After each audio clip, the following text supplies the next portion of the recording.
welcome to my week of rest and relaxation. Just kidding. I do not plan on becoming heavily addicted to sedatives this week.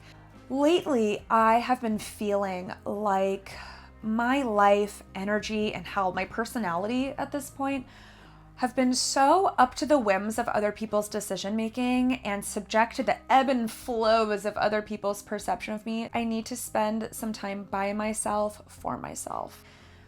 My creative life is really at the forefront of that, particularly my creative career and kind of the business and social side of things.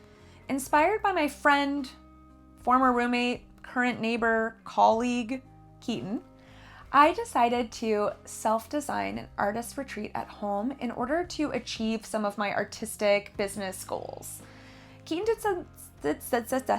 did something similar a couple years ago and created a writing retreat for themselves. And the thing that I admired the most is that they set out to create a daily schedule that was purely designed around what would the day look like to create the perfect writing piece. Because my goal is more around improving my eroding sense of self-worth and less about the art business itself, I am going to give myself grace to, stray from the schedule if I feel that I need to. Planning, commitment, and follow through to see your dreams become reality. It's the best way to care for yourself. First thing I did was make a list of all of the goals that I could accomplish in a week if being myself were my full-time job. Now, let me tell y'all, this list was insane. So I tried to go in and pick out some of the more reasonable goals. I wouldn't say that the number of goals that I chose is reasonable, but it is more reasonable. My first category is pure creation. This was originally my longest list of goals for any category because I have so many ideas for pieces. But let's be real, it takes me a month and a half on average to complete each piece. So I picked two. First is that I would like to create a companion piece to Vitriol. If Vitriol is about the delusional victimhood mentality, then what would be its opposite? Secondly, I would like to create my own stationery set. I've been the recipient of a lot of very lovely cards and letters, particularly from my wonderful niece, and I have not responded to any of them in several months. I really need a stationery set. When I was shopping for them, I fell into the creative pit hole of I'm not pleased with this selection. What if I made my own? Except I have no idea how to make my own. So hopefully this week I can spend some time researching that. The biggest category though is markets. I have not done a single market this year. Time and energy, of course, are my largest obstacles to that, but that's a really hard obstacle. I would start with a smaller one by trying to figure out how to retool my market setup to fit in my car. Right now, I've been relying on scheduling with my husband to bring my table in his big old truck. It has never made me feel bad for asking, but to me, it feels like a bit ask, and I just feel more freedom to sign up for markets if I knew I could handle it all by myself. It does require some carpentry experimentation, so we'll see. Biggest goal for this week is the Old North End Ramble. The Ramble is sort of this community neighborhood block party event or series of events that happens on the last Saturday of July every year. My former roommate and I usually host an art market in our yard that's very casual. I was on the fence on whether or not I want to do that this year because Keaton, I was this whole video about them, is moving and can't throw it with me. I am going to miss them so much, and I just was kind of like, I'm not sure if I could do this on my own. But recently, a local artist kind of stopped me at People's Pride and asked if I were doing it again. And while I was doling out all the excuses, I just found myself becoming so sick of listening to all of the reasons I have not to do things that I want to do. And I was like, screw it, suck it up, Buttercup. Always try to host some free activities with it because I don't want it just to be another place for you to spend money. I always hope that people will buy my art because I fund all the free activities myself. I usually do a DIY block print table if you bring your own material to print on. Usually we do some sort of like spiritual, artistic event as well. One year we did build your own altars in a bag where we had candles and beads. And the last year, Keaton came up with the idea to do these fun like door hangers. And this year I was thinking about doing something simple like making beaded wall hangers, when it's like a stick and then beads come down. I'd also like to put some other late summer, early fall markets on the books. I've been putting it off because you have to apply for most markets pretty well in advance. It's so easy for me to say, well, I don't know how I'll feel then. But I know once I put it on the calendar, I'll feel much better about doing them.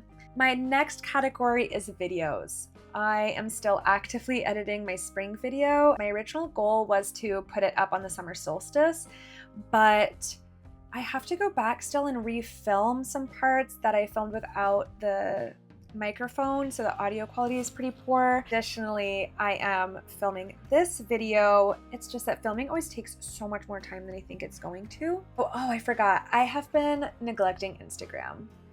I just have been really struggling to enjoy condensing months of my work into a couple seconds, and then I feel that like Instagram as a platform has been not doing a great job at showing my work to my followers, to anyone else. I've been having a lot more fun with the long form videos. Part about the process that's so valuable to share, I think, is my thought process. But I feel like Instagram videos are more like 13 seconds of really like satisfying painting or something, and my hand's always in the way. You probably see it all the time. Then I had my website as a category. This week I just picked that I'd like to update my portfolio. Then I have spirituality and homemaking. I'd like to get back into journaling. I also like to prepare an altar and a meditation for the summer solstice this week. So here is what I've attempted to do to create a schedule to accomplish that extremely long list of goals. I've spent way too long talking to you. Let's get into it.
I was crying on the phone to my friend the other day, and tell me how she just got flowers delivered to my house.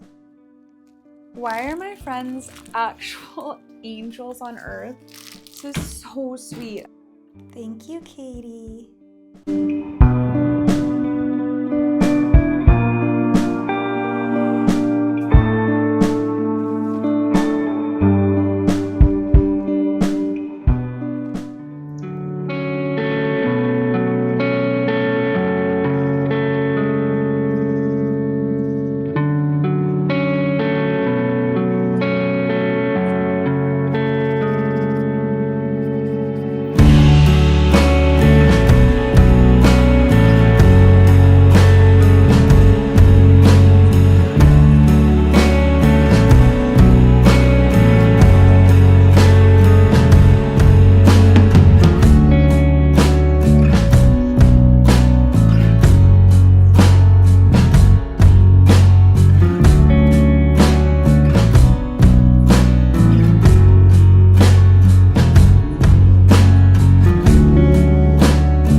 just sat down to film for my next video and realized I never filmed a conclusion to my week of rest and relaxation.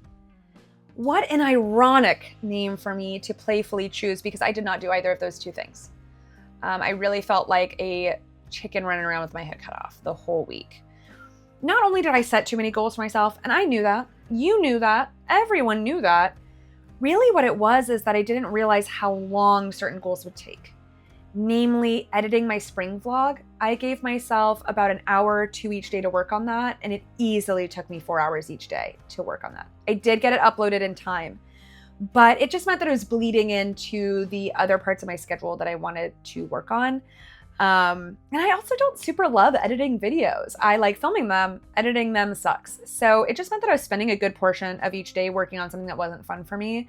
And so that means that at the end of the day, I was working on a lot of stuff that wasn't fun. I did not get to paint a companion piece to Vitriol. I certainly did not touch at all a custom stationery set. I didn't work on my market table. Luckily, I showed my plans to my husband, Alessandro, just to see if I had any obvious flaws, and I did. Luckily, he kind of just said to me, like, why don't I own this task for you? You have a lot of other stuff that you're working on, and I have carpentry skills that I use all the time for other people. I'd love to use them for you. To which I said, thank you. Thank you so much. Because I just know I would have fucked that up like 3 times before I got it right. I also didn't take as many walks or spend as much time outside as I would have liked to, like moving my body. I did, as you see, move my painting setup outside so I could spend more time out in the sun. And I'm very glad that I did, because now the summer's at the part. You can probably see that I'm a little bit dying, but it was really lovely that week. My summer solstice was by far the best day of the week, of course, because that was the day that I gave myself a lot of time to rest after kind of uploading my video. If I were to do this again, or if I were to give advice to anyone who's curious about this, I would probably say to be really realistic about what you can accomplish. I would really stick to my schedule better. I thought that the best idea is to give myself a lot of grace to do whatever I wanted, but really it just meant that I gave myself the flexibility to work on the tasks I really didn't want to do the whole time. I wish that I just kind of set the goal to make the video for the week, or just not work on it at all and just work on painting. Especially if you are taking a week away from a day job, I would really just allow yourself to relax so much more, because by the time I went back to work, I was like exhausted. What I will say though is that it really lit a fire in me and reawoke my passion for how good it feels to be busy for yourself. I definitely did not feel well rested at the end of it. So keep that in mind if you ever decide to do something like this for yourself. Maybe give yourself the weekend off. I don't know. Overall, I would do it again, and I'm already planning next year's week of rest and relaxation.